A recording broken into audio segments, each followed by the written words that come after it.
Come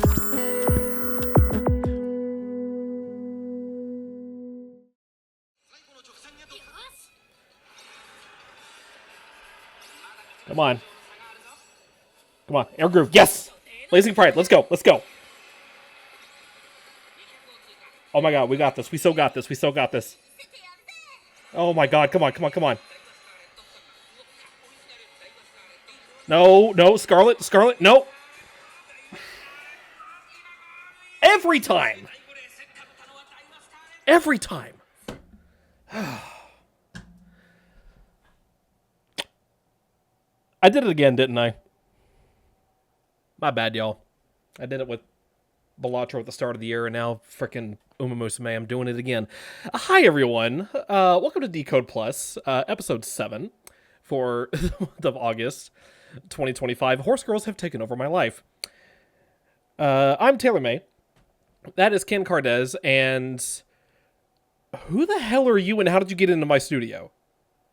Well, I heard the words Kirby Air Riders and kind of broke in. Yeah, that's all I'm here for. We have, joining us for the first bit of the show, we have special guest Joel. You can catch Joel every Wednesday for our anime discussion podcast, DEE. Joel is also the main showrunner for our radio drama presentations here on Digital Era Twitch. Joel, welcome to Decode Plus. Yeah, I think I was on a Decode way back in the day. I've been on some of the Game Awards streams, but it's certainly been a minute.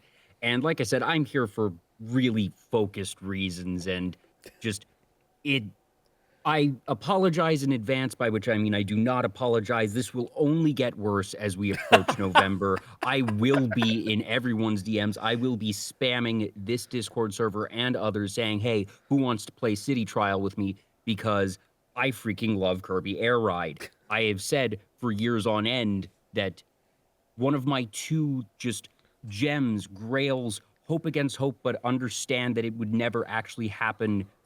I've said I would pay full price for a ported, online-enabled version of City Trial on the Nintendo, whatever the virtual console is called nowadays. I said, I'll pay $60. Just give me the same old thing. You don't need to do anything new to it because it was already fantastic. Let me play City Trial with 4 people online, Nintendo Online Connection.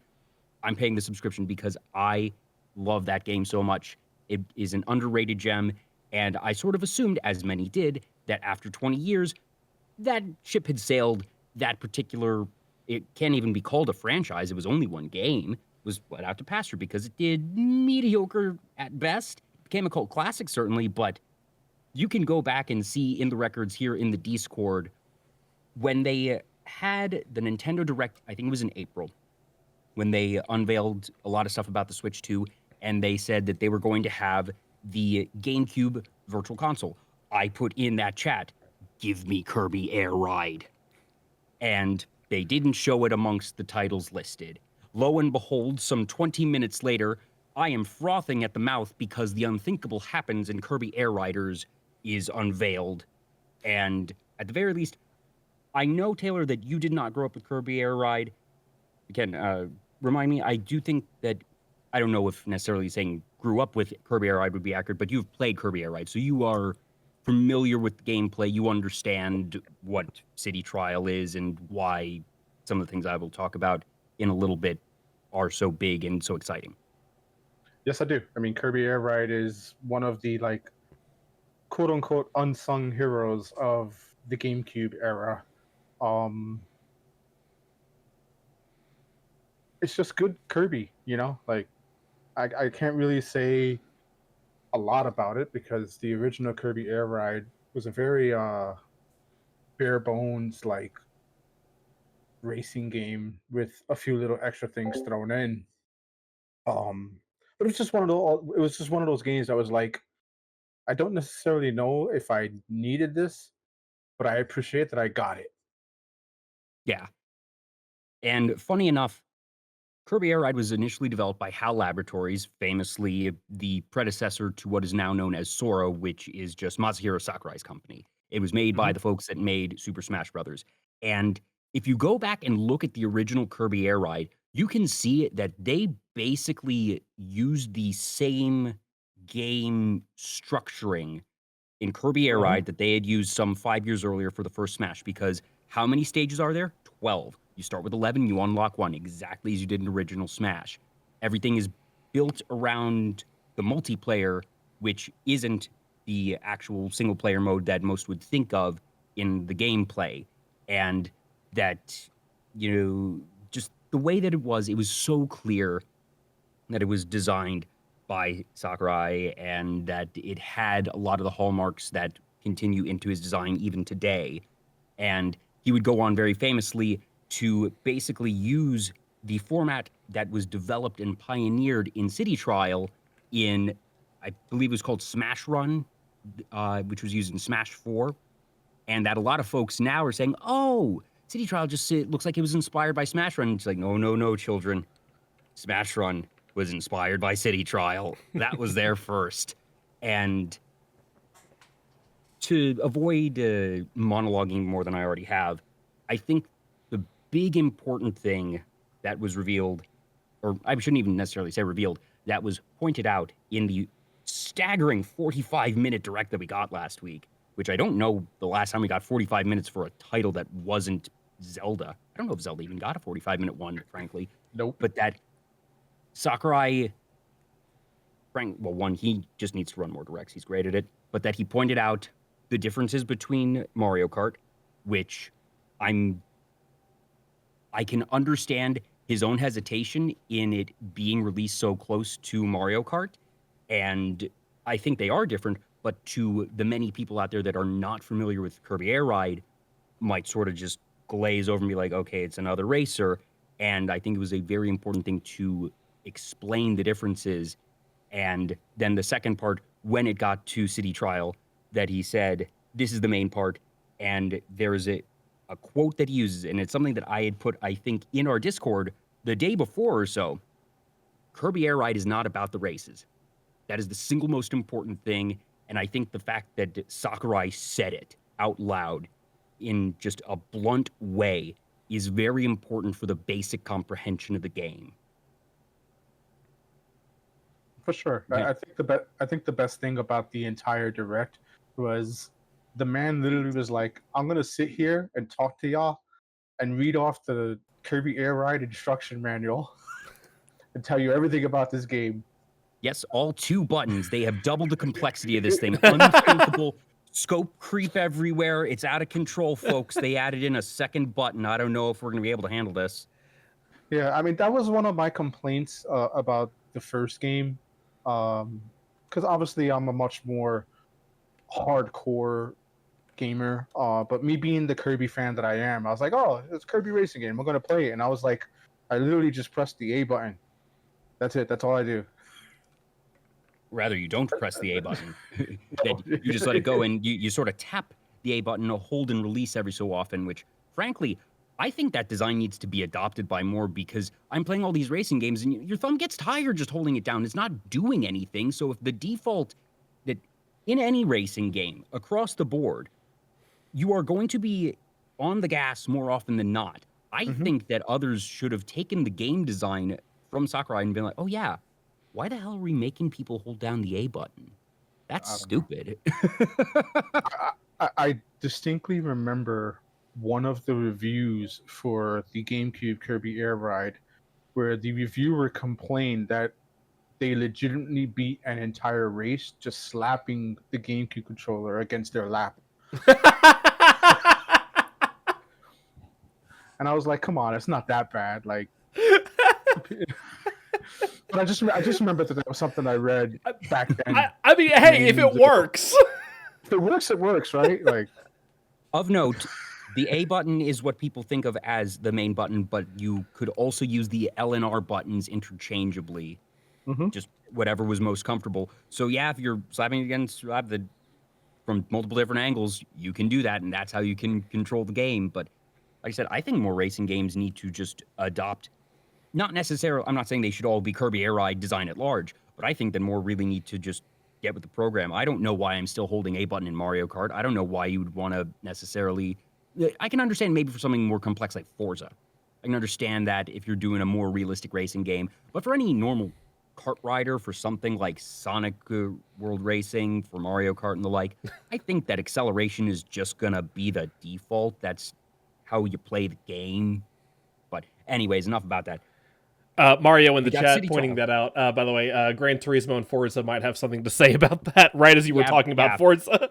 Mhm. Same Yeah, brain cell. and I can Love to see understand it. that. But basically, everything in the direct was to outline, all right, the spirit of the original is here. We're going to add in more racers, which is great. A little bit of variation here. They all get the copy abilities, which I think is good, because if you limited that to just Kirby, it would be too restrictive, I think. I like that they're It would be an letting everybody unfair else have game. that. Yeah. And Mhm. between that, a couple different carts, and that overall they're saying, yeah, this is going to be the same. City Trial, by and large, in terms of the actual in-city mechanics, the same. You can see the clear inspiration of Skya. What was it? Skypia? I forget the floating island name. It's just an iteration on the original city in a good way. The biggest difference is that they now have a couple different quirks of how the stadium can be selected. And I think that's cool. You had the original format so good, and that the only thing that could kind of suck is every so often, all right, I've built this incredible flying machine or this powerhouse thing, and we get a stadium that is just completely opposite. Because Taylor, essentially the way the stadiums would work is they were full random, Okay. and that you would occasionally get, I'd say, Kent, you could sort of spitball. My guess is like 1 in 5, maybe up to half of runs, you would sometimes get a stadium prediction where it would give you a vague indication of what it would be. It would say, you might want something that flies well, or I see a big battlefield. But sometimes it could just be an outright lie. Yep. So, I'd say 75% of the time the prediction was accurate, but every so often it was just a total curveball. And it was like, nah, not actually. And the fact that you get some level of agency and even game theory of, okay, I made a really good flying machine, but I know someone else has a better flying machine. So maybe I don't do the flying one. Maybe I do something else. Or what do I think nobody else will pick so I can get the auto win? I love that on top of it. And we saw that there is a time setting. City Trial had a range of 3 to 7 minutes. If we get that again, that's great. If you want to make it go even longer and say, hey, you can get super crazy souped up machines, awesome. But I feel like they could have had that 45-minute direct said, the game's on sale tomorrow. This is everything. We have gone through every last bit of content, and I'd be there buying it. And I think a lot of other people would be too, but they've said that apparently there's more. Oh God. I've seen speculation of a story mode, and I don't buy that. I do not think they put a story mode in this. So if you see some videos or YouTube thumbnails saying stuff like that, I would certainly take it with a grain of salt. I do not think they're going to put Subspace Emissary in here. I won't complain if they do, but don't go hoping for that. I think what we're going to get more of is some more tracks, maybe a couple more characters. I can't imagine they're going to put in a whole new mode. I think that you just need the races in City Trial. But hey, if Sakurai cooked something up and wants to give me an extra serving of everything on top of basically everything he needed to give for this to be a great Kirby Air Ride game, I feel like we're already playing with house money. Yeah. I mean, I think the man is just like making what he wants to when he does. And then his attitude is like, this is what the game is. Don't ask me for anything ever again. Well, that's the thing. Apparently, they asked him for this. I had assumed at a glance that he sort of barged into the Nintendo offices and said, I have made your fighting games for 2 decades. You are going to greenlight whatever project I want. And Nintendo said, yeah, you've earned it, buddy. What do you want to do? And that he then said, I want to make Kirby Air Ride 2. But so the story goes that he was approached by the execs who asked him to make this while he was still doing Smash, and that he even bucked back for a moment saying, wait, you've already greenlit Mario Kart. Are you sure you want this? He actively, not necessarily pushed back and tried to not do it, but he double checked them and made sure this is what you want me to do, right? Question mark. Right. So I guess they can still ask him for things, but I also get the feeling that once he had the sanity check, because it almost felt more like a safety thing on his part of, don't blame me if this game doesn't sell well because Mario Kart is taking up all the air in the room. I will make a Right. very good game and I'll be happy to do so, but gotta understand where you're placing this. But if anything, this might end up more in its favor because Mario Kart World has been received, as best I can tell, with medium reviews. I know some people really like it, some people think it's not that great, but it certainly doesn't seem to be the grand slam home run that I feel like the last Mario Kart was. No, it definitely isn't. I think the general consensus from many of us here at D is that Mario Kart 8 Deluxe was definitely the better Mario Kart of the Switch iteration Mario Yeah. Kart games. And it doesn't seem like World is bad. It's just It's not. not. It's just not But and better. it's not taking up all the air in the room, which may give Kirby Air Riders the opening it needs to really establish itself. Because I certainly think that this is the make or break moment for that franchise. If this does well, it could become Nintendo's secondary racing franchise, something that we get maybe once every 5 years. The fact that they're giving it another chance is huge. If this does not do very well, and I don't know, we will never really know, all right, what are the expectations? They've obviously put a lot of time and money in it, but it's probably not Smash or Mario Kart levels of money. Yeah. But it probably has to do better than the original. And I think it will. But this is going to be something where I'd say we'll probably even know as soon as a year from now if we are likely to ever get another Kirby Air Riders after this. But if I were a betting man now, I'd say that there's a good shot that we will. They're setting it up for success. This doesn't look like something that they are sort of just releasing, hand-waving, oh, Sakurai wanted to make this, yeah, we'll put it out the door.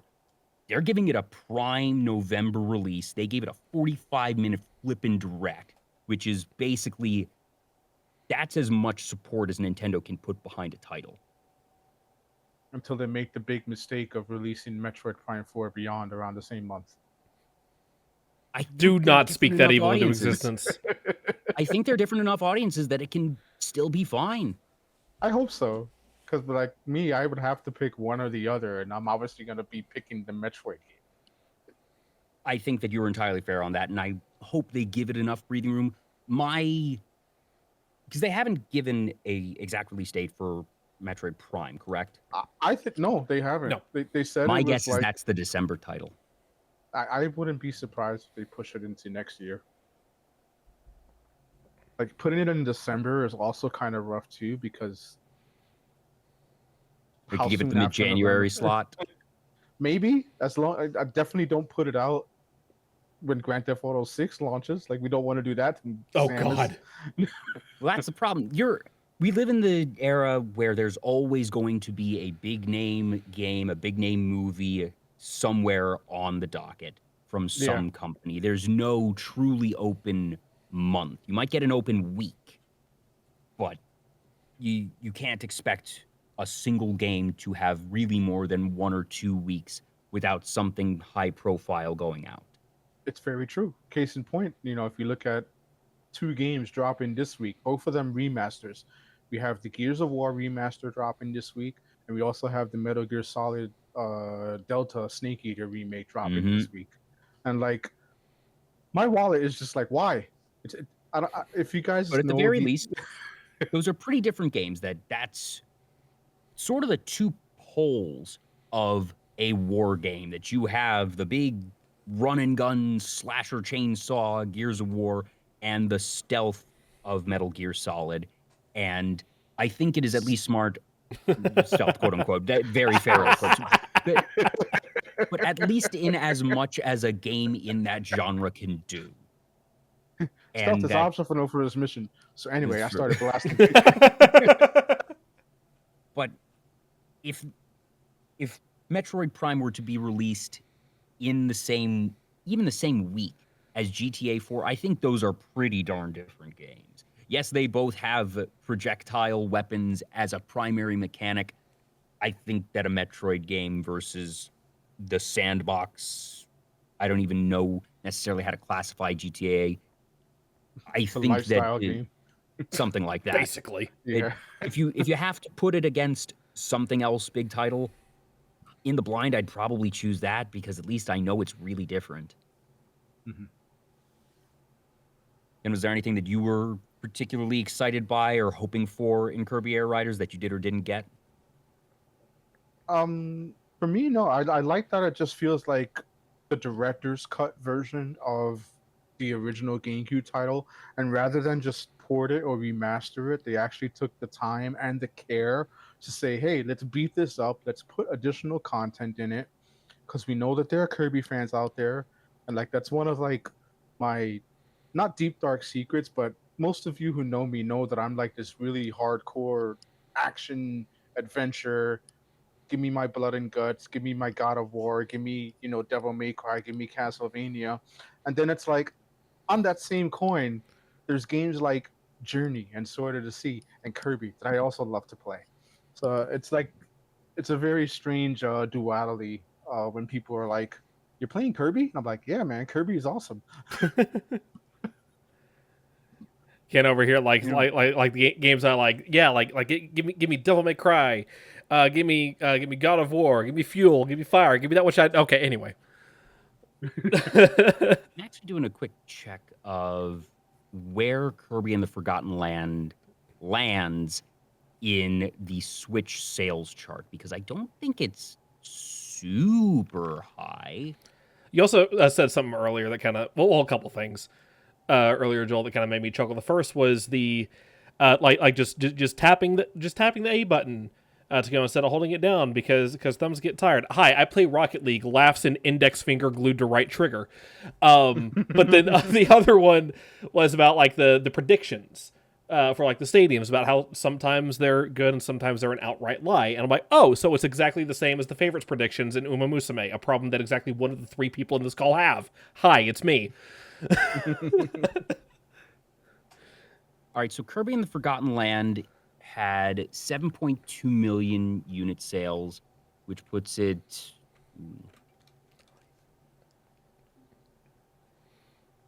somewhere around the 25th best-selling Switch title, which certainly isn't bad, but it's nope, not especially for a crazy Kirby up there. title. Yeah, that's one of the things that over the years, it's so difficult to tell. Obviously, the Kirby franchise is successful, otherwise it would have stopped a long time ago, but it's never felt like it's been one of the head turners. It's been the very supported second child in a way that Nintendo clearly wants the franchise to continue to do well. It's not just Sakurai pushing it along, no doubt about that. But it's not necessarily what people, I think, even today, will necessarily consider one of Nintendo's A-listers. Probably top of the B tier for them, but For sure. Yeah. it's not Pokemon, it's not Mario, it's not Zelda, it's not It's Animal not Crossing. Donkey Kong. Yeah. Okay, I need to. It's just made me remember something, because Joel, you are correct. I did not grow up on Kirby. I didn't have a game. I didn't have any gaming consoles at all growing up, so I knew nothing about any of the like main Nintendo titles or anything like that growing up. I'll be honest. As a kid, for the longest time, I thought Kirby was a Pokemon. I mean, it's Honestly, not, that's kind of fair. that's I If did. you I did not learn until Given- much later in life that they were two completely different things. given your experiences and vantage point, that's not an entirely absurd thing. yeah. Still embarrassing to admit for me, but A little bit. But I won't hold it against you for I'm whatever sure that's there are worth. people Somebody who else have might made hold it that against you. same. I'm sure that there are people who have made that same mistake, and they also have the terrible accident of mistaking Kirby, Clefairy, and Jigglypuff as the same person. So see, I don't think What I is ever this? had It's that Kirby problem. seen from above. See, I don't think I ever had that problem. I think I knew at least that Kirby and like Jigglypuff were different things. It was just the thing of like I always thought that Kirby was a Pokemon. If I had a nickel for every pink round ball of the 12 original Smashers, I'd have 2 nickels, which isn't a lot, but it's weird that happened twice in 12. I never even thought about that a sixth of the roster in the original game is pink puff balls. Yes. It's a good design. Kirby is shaped like a friend. He's round and soft, as all friends should be. Mhm. I don't have much else. I could probably monologue all day, and I appreciate you all indulging me. No, And it's if you good have because other thoughts, you can certainly honestly, attest to things. out of the main thing is, this was the one direct that I'm glad wasn't an email from Nintendo as opposed to the other two that we had in the prior weeks. They were just not worth mentioning, so we're not even going to talk about them. But of the recent directs that Nintendo had, the Kirby Air Riders, one was a great surprise because they announced it like just 2 literally days or so. two It days was before it was pretty even coming out. close. I was like, what? It's like we're gonna have 45 minutes of Kirby Air Riders, and the first thing to my mind, I was like, the first game didn't have a lot of content. What does this one have that you need 45 minutes to talk about it? And honestly, lots of love.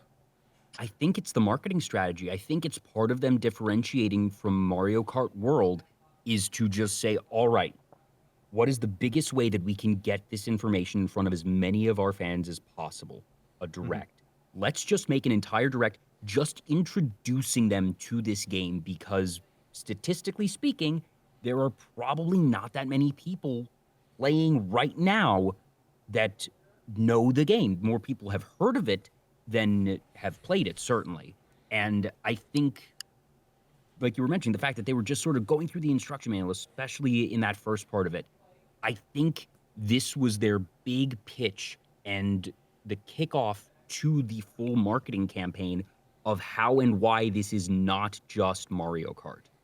And I think without that, you will have a lot more people just sort of instinctively assuming, and that could end up undercutting the sales of the game a lot. But you have this, and you think about it in relativity. What is the true cost of them putting up a direct that's, there's no crazy staging going on? Yeah, you got to do a bit of game capture. You got to have someone recording Sakurai. Probably takes a day, maybe 2 days of takes to get it right. But that doesn't cost them anything to upload the video and set the YouTube premiere on their different channels. Right. Cost labor a couple $1,000s or something, but this isn't some crazy big activation. But in doing so and spending, admittedly, a silver bullet, they don't do too many directs, nor should they. They have kept them just, I think, at the precipice of not being overdone. I feel like it's close, but they do keep it just enough that every time there's a direct, heads turn. And in doing so, they now have that information out there. People understand, I think, better than they did at this time last week, what Kirby Air Ride is, what Kirby Air Riders will be, and why it shouldn't at least be written off as just another normal kart racing game. And I think that was very important and valuable for them, and I hope it pans out. Of course, I definitely agree. I mean, Kirby's just one of those franchises that deserves the love. It's one of the very few gaming franchises out there that just exudes joy on a continuous basis. And it's funny because most of the games are always like, King Dedede stole your cake, go chase King Dedede, get your cake back, now fight Eldritch Beating. Yep. It's great. But It's boy, great. howdy, is it going to be kind of a cutesy little Eldritch horror, which will either have a big googly eye or maybe look a little bit weird, but still kind of cute. Yep. Taylor, do you have any questions, or is there anything that you saw in the direct that didn't quite make sense, or a part of the things in the monologues I've done that haven't quite clicked of, okay, No, what? the game to me is very self-explanatory. Like I know what I'm getting when I look at it. I know what I'm getting when I inevitably buy this title. Yeah. More so for Taylor. Yeah, and that's fair, Ken. Also, your name is not Taylor, so thank you. I was like, I did say Taylor, right? If you did, I'm sorry, I did hear it. Oh no, he absolutely did, but it's fine. I don't care. No, everything seems pretty self-explanatory to me. I mean, it's it looks fun, especially again for someone who never played the original. This looks like it could be a lot of fun for me. The direct does a really good job of, like you said, explaining the game and introducing people like me to the game that may not be familiar with it, with the original. And I would keep going back to Sakurai. Just the whole thing was just Sakurai reading the instruction manual. That man could read the phone book for 2 hours, and I'd be on the edge of my seat. But it's neither here nor there. But no, overall, just looks exciting. Can't wait. Yeah.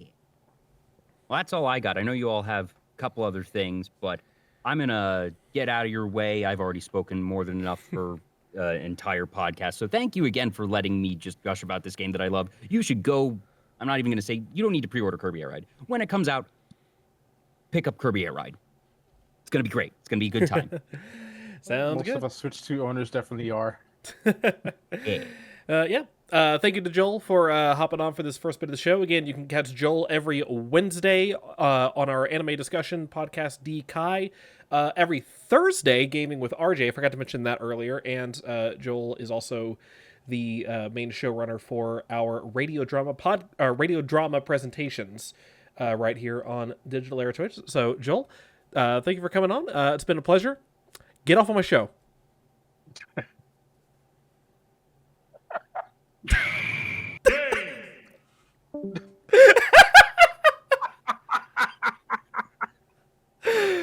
Well played.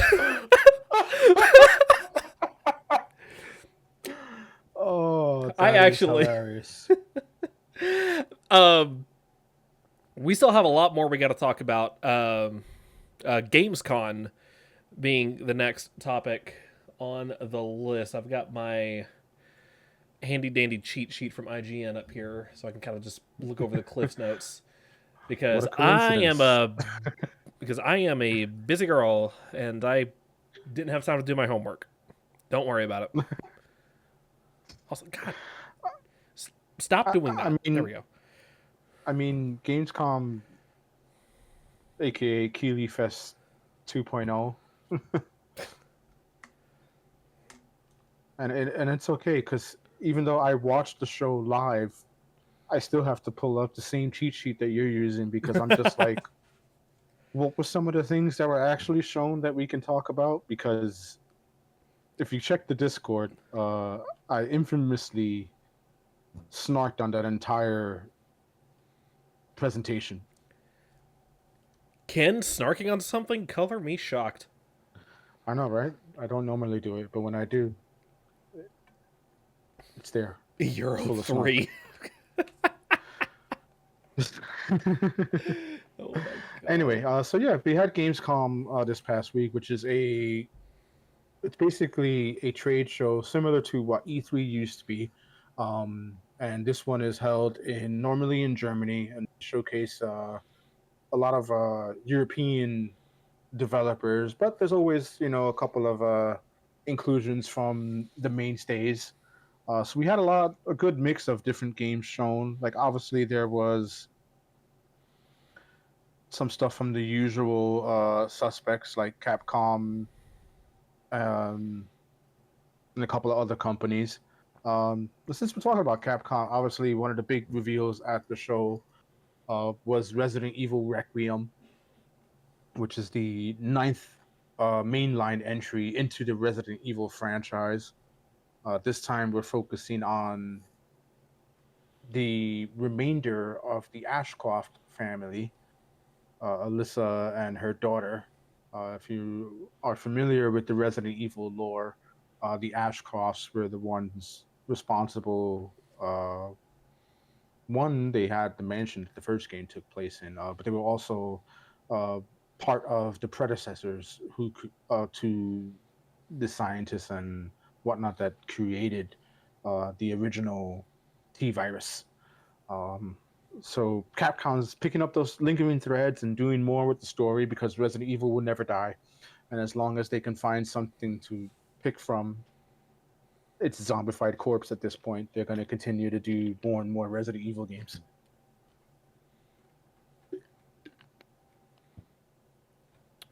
Yeah, I mean, as long as As long as you can keep it fresh, which is, I know, ironic considering we're talking about like zombie flesh, but Yeah. like as long as you're able to keep coming up with fresh ideas, even even a mainstay IP like Resident Evil can keep surprising people. It can keep coming up with new concepts, new storylines, and keep people engaged and intrigued. And I feel like they've done a really good job of that over the Yeah. years. The series has definitely had its moments where the quality was definitely questionable. You know, you look at Resident Evil 5 and Resident Evil 6, for example. Those two would be considered the quote unquote worst games in the series to some degree from some of the fans.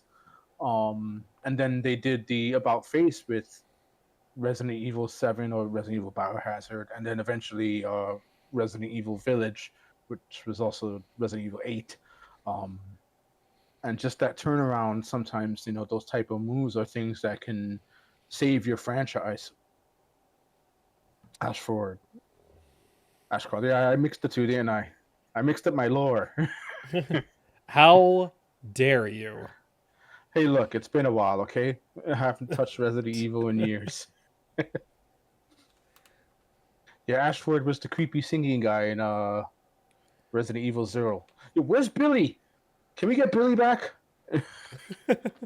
I miss Billy. Like I thought he was a cool character in Resident Evil Zero, and like he hasn't. I'm hoping that that's like a good surprise at some point. At some point, he just comes back. It's like, yo, what's up? Remember me?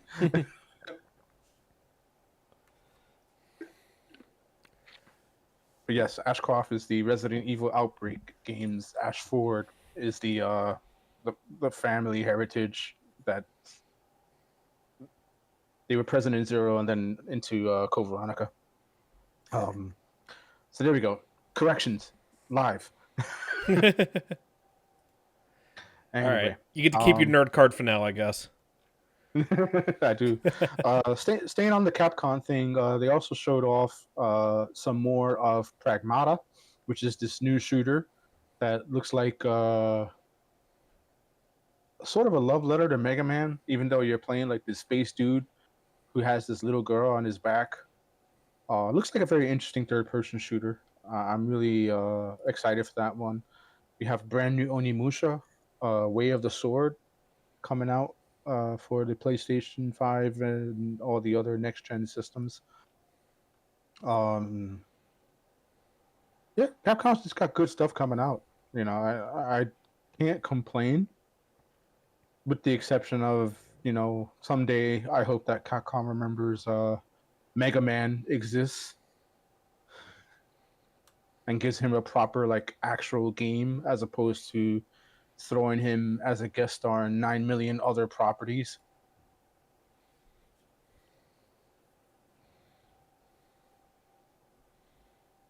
So there was that. I think if there's anything from Gamescom that I was probably disappointed in, I really didn't like how almost all the shooter games, specifically the first-person shooter games, all kind of looked the same, even though they were from different developers.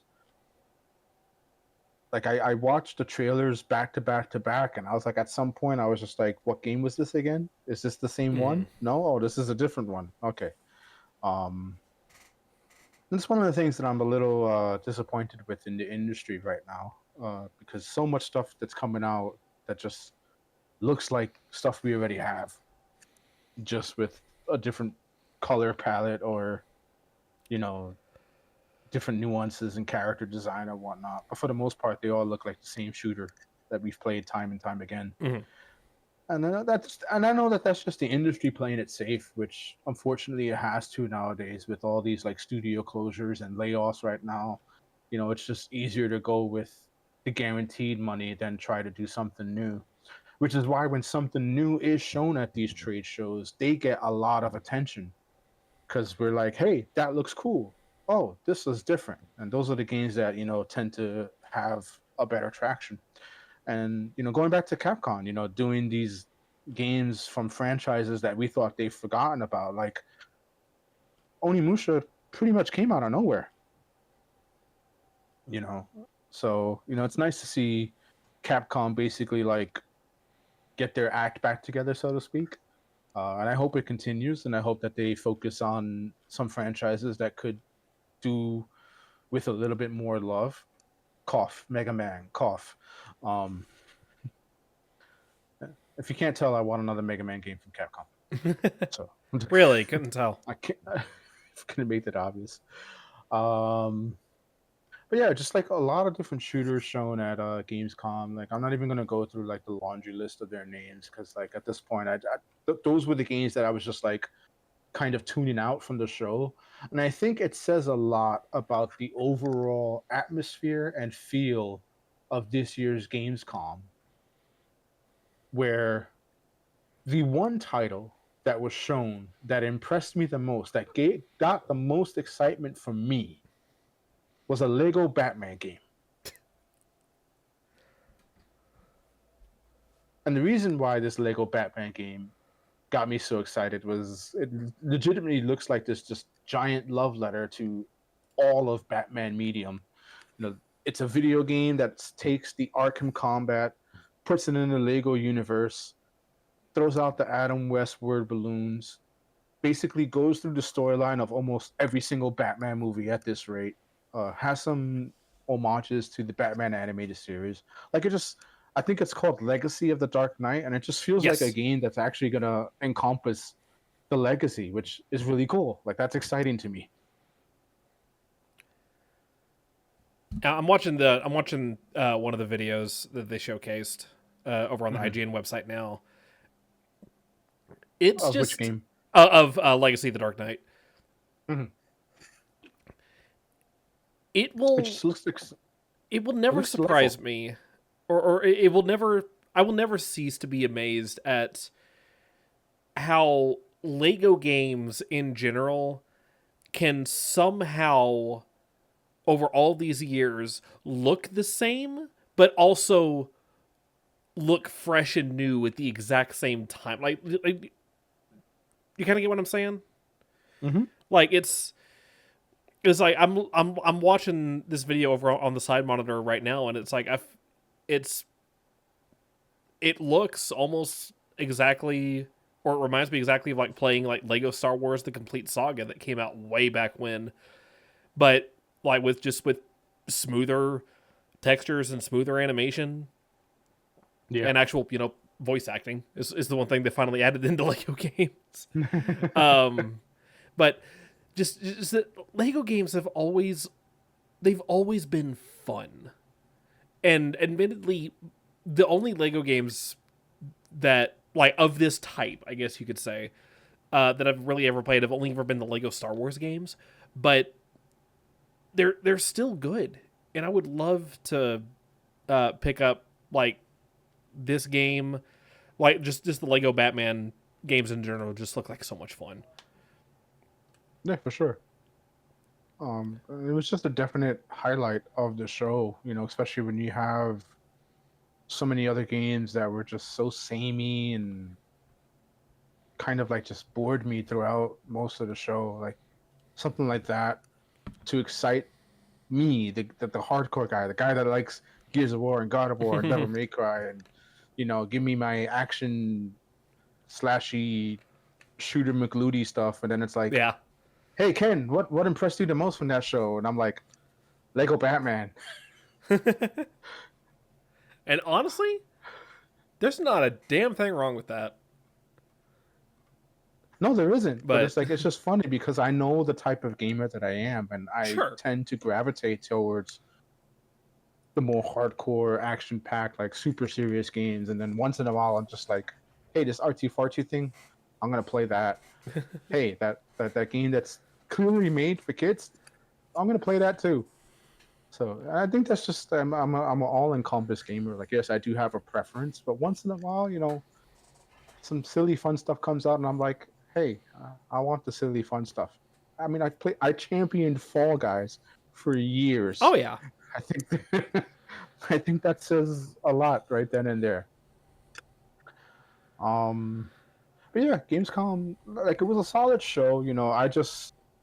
I don't know, watching it this year, I was just like, man, is this what the industry has turned into? It's a little concerning, a little upsetting. I know it's not the end all be all. I know that there's definitely hope down the line because you have stuff like Lego Batman coming out, and Yeah. then more games of that ilk will come out as well. We got So Lego Batman coming out. Silk Song. We finally got a release date. It's coming out finally got a release September date. 4th.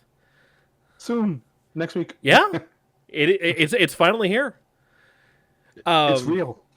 Out of everything that they showed at Gamescom, also please ignore the fact that I totally spelled it Gamescon in the title and on the screen. I may or may not be slightly dyslexic. I have yet to confirm this. Don't worry about it. Pragmata looks very like Pragmata has my attention. It looks very unique in terms of third-person shooters and like the third-person shooters that I've played in the past and currently play now. Hey, Helldivers, how you doing? But there's just something about Pragmata that just has really just captured my attention, and that this Same. looks different. This looks Yep. interesting.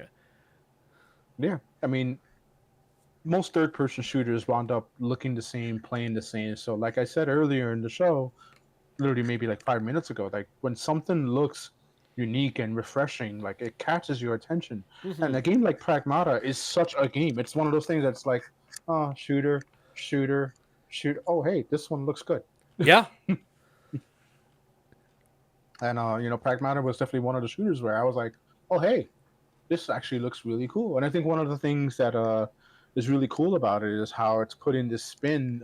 If you ever get around to watching the gameplay trailer, it has your traditional third-person shooter mechanics, but the young girl that is on the main character's shoulder, when you're fighting against the robotic enemies, you can do like this hacking mini game to kind of like slow them down or disable them to make defeating them a little easier. And I think that's pretty cool. Like something like that. Yeah, I was seeing little It's, snippets of it's that. Again, just kind of taking a peek at some of the gameplay over here on my side monitor. I was seeing little bits and pieces of that. That is so cool. In that, like the girl on your back, it's not just like an escort mission. Oh, like or she's just there as like the voice on your shoulder. No, she actually serves a purpose and a function in combat and can do things. That's cool. Yes. It's always good when a game does unique things like that and makes it worthwhile and gives you a reason to want to play it. So Pragmat, I'm definitely gonna have to check that one out. Yeah, and then the unfortunate thing is like most of the rest of the show is just forgettable. Like if you were to ask me to name any of the other shooters that were shown, I couldn't tell you. Like that's how quickly they left my mind. Like the Capcom stuff was because it's Capcom and they know what they're doing. Fantastic. Lego Batman because it just looked like a genuinely fun game. Yeah, the rest of the show is like a blur to me. I'm just like I don't even remember what I got. I'm sure I could go back and find the Discord snark and oh yeah, I made fun of that game and I made fun of that game. Yeah. And I made fun of this game. Oh yeah, like there was World of Tanks. Yay. I used to play World of Tanks back in the day, and it was fun. But like the group of friends that I played with, like I we're still friends. Nothing happened there, but like one of them got a new job as a trucker, and I don't know if you know this. World of Tanks is a very resource intensive game. Doesn't really run too well on a Steam Deck, so kind of hard to play on the go. But it looks interesting. More Warhammer coming. Yay. Yeah.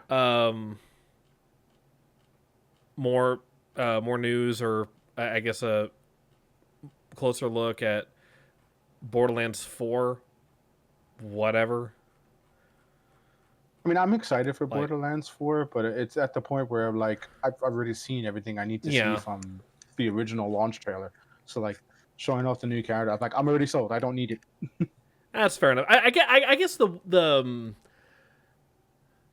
I forget the dude's name. The guy, Randy Pitchford. that dude. Yeah, He him. Yes, he needs to like stop talking. I agree. honestly, like what he said of like, oh, if you don't want to pay $80 for a game, you're not a true fan. Mario, I'm sorry, shut the fuck up. Like, it's like, okay, like, all right, I guess I'm not a true fan anymore because I don't have $80 to drop on this game. So it's like, okay, no, you know what? Screw you. No, I'm not going to buy your game, at least not at release. Maybe when the price drops to something reasonable, I will. But at this point, it's like, yeah, no. You want to call me a bad fan? I guess I'm a bad fan then.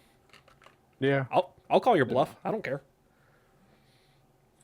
I'm like in between. Like I want to play the game, but at the same token, it's not a terrible loss to me if I don't get the game. You know, just because I know there's so many other things that are coming out that will have my attention and my money mostly. October is a stacked month to begin with, and the game dropping towards the end of September, going into a heavy loaded month with other games that I really want to play, speaks volumes to me. You know, so it's just one of those things where it's like, if I don't get the game, I'm not that upset. Yeah. Like, it really does depend, like, what I decide to like pick up for sure. You know, like this week I had to make the choice. I was like, do I want Metal Gear Remake or Gears of War? And I decided to go with Gears of War because, like, I understand the whole Japanese business mentality of not really having to acknowledge or honor the people who made the original game. I just feel like something like Snake Eater, and especially something in the franchise of Metal Gear, knowing that Hideo Kojima has such a large role and presence in that franchise, I feel like despite the history and whatever animosity lies in there, like, you should acknowledge that he exists at least in At least some mention way, his shape, or name. form. Yeah, like, yeah, the original game was developed by this guy. Yeah. That's all I need. That's all I want. I'm not asking for much. But I get it. You know, he didn't work on the remake, so there's no reason to, Sure. you know, name him out. But yeah, like, just those type of choices are the things that matter when it comes to like all these gaming releases. So like Borderlands, if I know that there's nothing in a great span of time where I can actually focus and play the game, great. If there's something else coming out that I know, I'm like, you know what, I might want to play that more. Borderlands can wait. And like, don't get me wrong, I want to play the game. It looks so good, and it looks like It does. so much fun. At this point, it's just out of pure spite for Randy Pitchford. I'm like, nah, screw you. I've not bought games for similar reasons. So Honestly, the same. Obviously, with the Borderlands like pricing situation is it's not a fair comparison as to how egregious this was, but similar reason as to why I've just completely dropped like Activision and Blizzard games. Like I haven't touched an Activision game in years. I have been the same way, you know. So if it hasn't been free, I haven't looked at it. So like Diablo 4 was recently a PlayStation Plus drop. I downloaded it. I was like, oh, that's right. I did play this before I sold the game. Let me try it again. Maybe it's changed. And it was like, nope, still the same old piece of crap game it was before. Don't care. And then uninstalled. yeah. Yeah, I can't remember the last time I actually like willingly wanted to play an Activision Blizzard game that wasn't a shooter. I still, to this day, I still have friends asking me, when are you going to get into Overwatch 2? When are you going to play Overwatch 2? No. Never. I don't care that it's free to play. No. Yep. I can consider my happy ass retired from Overwatch. And I mean it. I ain't going back. I keep waffling on Rocket League. It's like, yeah, I'm all in. And it's like, no, I think I'm retired. Well, actually, the season looks pretty fun. It's like Rocket League, they keep dragging me back somehow. And it's like, it's just, I know that feeling. Damn That's you, the Epic! that's the relationship I have with Destiny. So I But understand and completely get you right there. all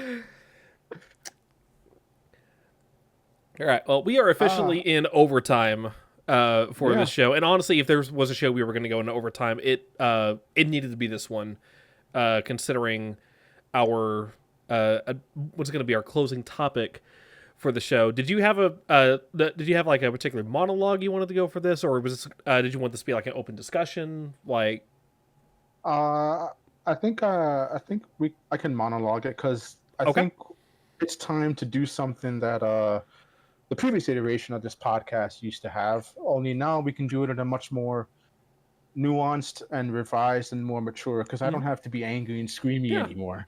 But Well, we used to have a segment called Real Talk where mhm. I would go off and talk about certain things in the video game industry. But this particular topic, I don't think warrants this. I think this one definitely requires a much more scalpel dissection approach as opposed to Yeah. me just hammer of dawning it down. Uh, Well, in that um, case, Mr. Cardez, the floor is yours. yeah, so of course we're talking about the recent controversy that has unearthed in the video game platform slash app Roblox. Faces controversy due to risks of child exposure to inappropriate content and interactions with adults. This has led to many lawsuits across the United States. You have entire cities and states suing the company because there are concerns about things like sexual grooming, financial exploitation with its Robux system, and just general safety issues across the platform. And while Roblox does have its own safety measures built into its platform, most people who have researched this, a lot of critics, they all agree that it's insufficient to protect the platform's large young user base from bad faith actors. And this is an issue that's not just unique to Roblox. This is across many gaming platforms, across many online communities, across many social media, uh, you know, apps and just online stuff in general. But the reason why I want to talk about this is because, in the previous iteration of this podcast, I did champion Roblox. I thought it was a very unique platform. I liked that it was a big focus of user generated content. I thought that it could be something that was in the vein of a positive aspect, similar to games like Minecraft or Fortnite. Um, those are also other games that have done user based creativity, have allowed their users to create stages, create games, and stuff like that. So when I first discovered and learned about Roblox many years ago, it was something that interested me. I was like, hey, that sounds really cool. I think this can generally be something that is really good. Um, and in certain aspects, it is because if you've played these games, there are some phenomenal games on this particular platform, on this app. But just to give you all a little bit of insight to my exposure to Roblox, my own son plays Row Beats, which is this rhythm game. And they've been super adamant in that community. They've done multiple world records, world's first. Like his YouTube channel has got a bunch of views on the Row Beats game and stuff like that. So I was like, man, that's really cool. That's a great outlet. Keep doing it. Keep making those videos. Create that content. Get out there. And then also with my current partner, her kids, he has a young girl and a young boy. They play Roblox games. They've done the murder mystery games. They've gotten into uh, Dress to Impress, which is one of the more recent popular ones. So popular that Lady Gaga had her own event recently where she actually showed up in game to give the people who were able to get into this particular event exclusive rewards and things of that nature. Most recently, as a group of us, myself and my partner's kids, we've gotten into a game called Grow a Garden, which is literally what it says. It's this simulation game where you buy seeds, you plant them, grow a garden, and you can get like crazy mutated versions of like apple trees and all these different crazy things. And it's just something that we do together, and it's very wholesome and it's very fun. But at the same time, on the opposite spectrum, on the opposite side of that coin, just like all other avenues of creativity or all other community things, there's a dark side. And unfortunately, Roblox has unfortunately been guilty of that. So much so that um, there's been a lot of exposure to inappropriate content, especially sexually suggestive content or even violent content, despite Roblox's built-in safety features. There's been a degree of grooming and predation, which is the main topic we're going to get into because of that nature. It's led to what's largely caused the lawsuits from states and whatnot, and then also the financial exploitation where people have fallen into scams because the Roblox tools just aren't adequate enough to prevent that from happening. Roblox has its own like built-in currency that you can use in the games called Robux, and similar to the Fortnite fiascos where people were randomly buying V-Bucks with their mother's credit card. You had the same incidents in Roblox with the Robux. Um, a large part of this, I think, is just due to the fact that because it's user-generated content, it's very challenging for this company to moderate and control everything. And this is just an unfortunate reality in the gaming industry because when you create a platform like this, it's hard to have a hand on everything, eyes on everything.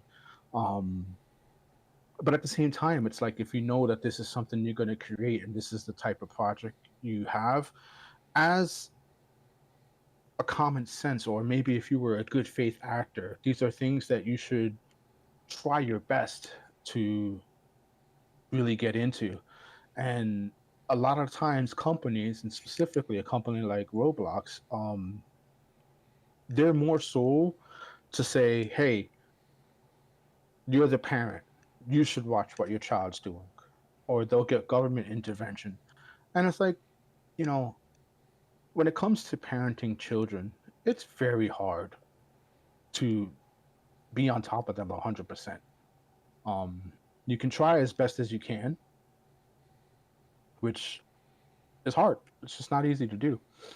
Um, but anyway, the main thing that has come into this is what has happened recently and why a lot of attention has been brought to Roblox now. Um, about 2 weeks ago on a Wednesday, Roblox published a lengthy statement to its website because they had decided to ban what it called vigilante users. There were Roblox users who actively made attempts to catch child predators on the gaming platform and report them to respective authorities. One such YouTuber was a person who goes by the handle known as Schlep, was someone who did this, and they were able to lead to 6 successful arrests of child predators and people who were attempting to do harm to young children. And Roblox decided to ban this particular individual rather than go, hey, maybe we should put some effort into stopping child abuse. Let's ban the guy that's trying to do something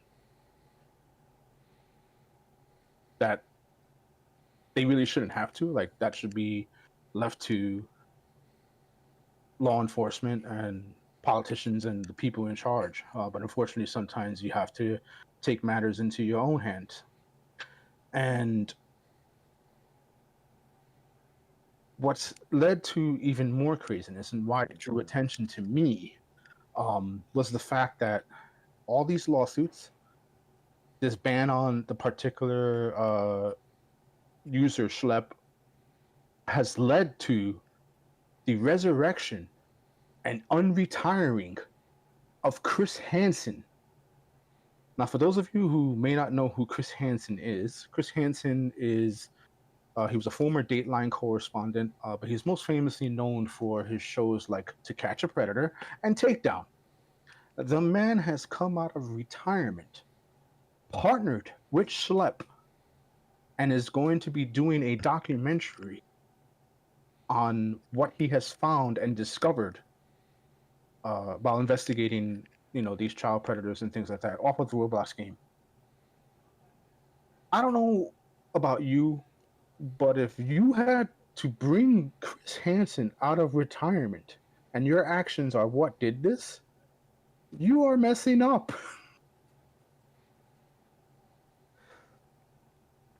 So, like, yeah, like, how bad is the situation? That Dateline guy, I'm retired.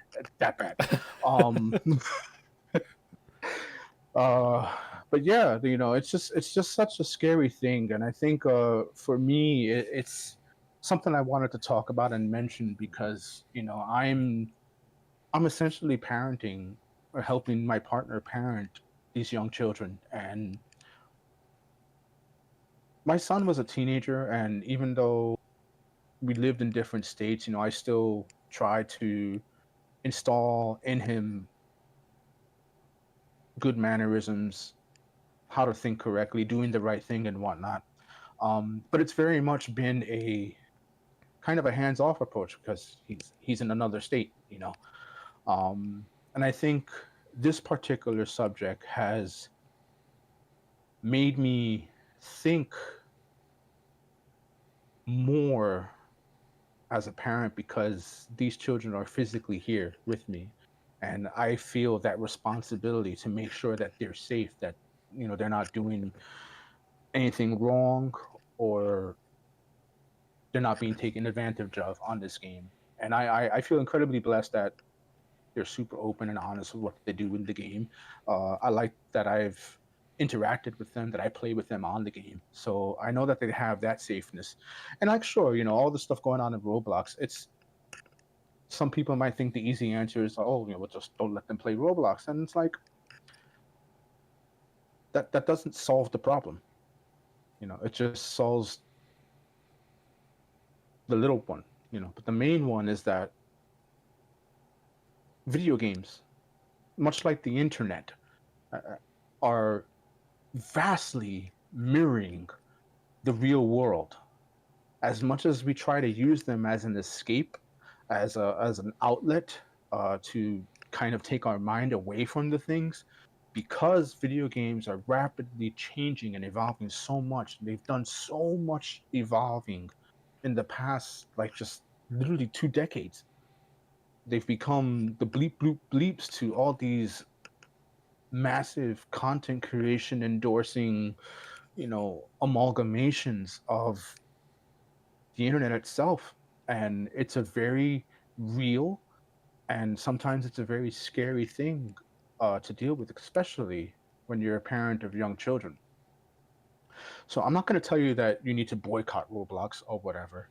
But what I am going to tell you is that if you have a child who is playing games online and they're doing this thing, as a parent, you owe it to yourself to at least get yourself somewhat involved and make sure that they're safe. Far too much you hear stories of like, oh, I just throw them the tablet and let them play away with it. And that's like, that's not how you should do it. You should try to be involved with it.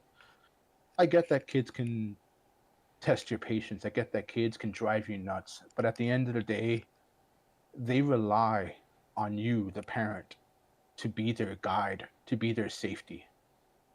And if they're playing these games online, if you're a gamer, try to play with them. Show them that it's okay. Show them that, they are protected because that's your job as the parent to protect them and make sure that they're safe. But yeah, Chris Hansen's on the job, and I can't wait to see this documentary. It's gonna be wild. It's gonna be wild. But yeah, that was my monologue, and that's all I got to say on the subject. I just hope that the studio behind Roblox tries to do better in their attempts at moderation, and take some actual responsibility and accountability, because that's all people are really asking for. They're just asking for accountability at this rate. But at the end of the day, it's just you got to stay safe and you got to stay informed, as Mario likes to say all the time. Indeed. Yeah. Anyway, I myself, I'm not a parent. I've never had kids. So I cannot speak from the parent's perspective on this. That doesn't mean that I don't see just how bad and how messed up the whole situation is. And especially considering if I'm the studio behind Roblox and this so-called vigilante is going out and basically doing the job that we can't, I'm not banning the guy. I'm offering him a damn job. Like, just make some kind of position within the studio or within like your moderation team or something. Like, just he's doing the Lord's work out there, and you're punishing him for that. Why? You have any idea how stupid that makes you look as a studio to not just ban the guy, but to come out and publicly say it's like, hey, we're not okay with people doing this. Yeah, they're literally doing your jobs for you. If anything, you should be grateful. And if you do, and if you're really not okay with them doing this, settle it offline. Like settle it like in a private conversation. Like have an open discussion. Do what you got to do. But the fact that you've made a whole big thing about this, that you've banned Schlep and you've banned the whole concept of people doing this on a platform that you are already failing to moderate, makes you look like an absolute clown. And I don't know if you noticed, kind of hurting your credibility. Just a little. Just a little.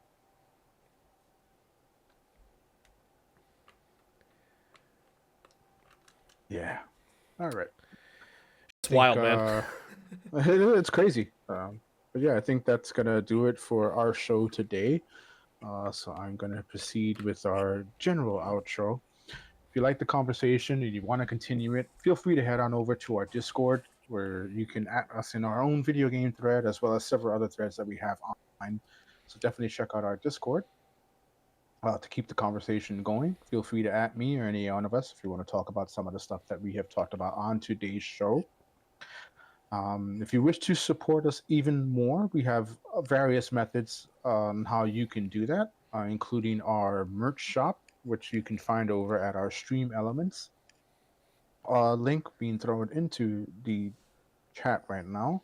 You can find our various merch such as t-shirts, hoodies, DEE mugs for your beverage of choice, as well as merch for our upcoming wrestling-themed visual novel, Kokoro no Pro, which has its demo still available over at our itch.io link there, and you can check out the teaser trailer over on our YouTube channel. Please like and subscribe.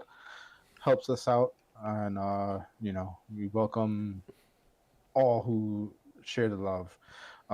If you wish to support us even further, we do have our sponsor to thank for this wonderful promotional code.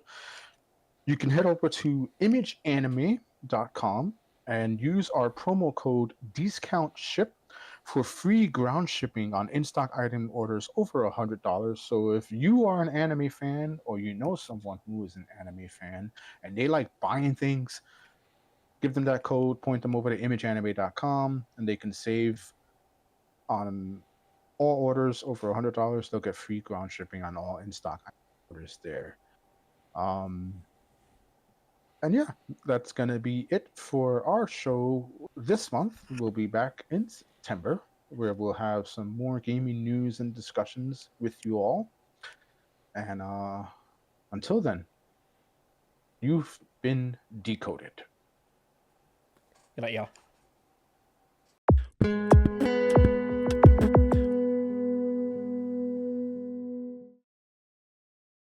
Please remember to like, share, and subscribe, and follow us across social media for updates. Thanks for watching!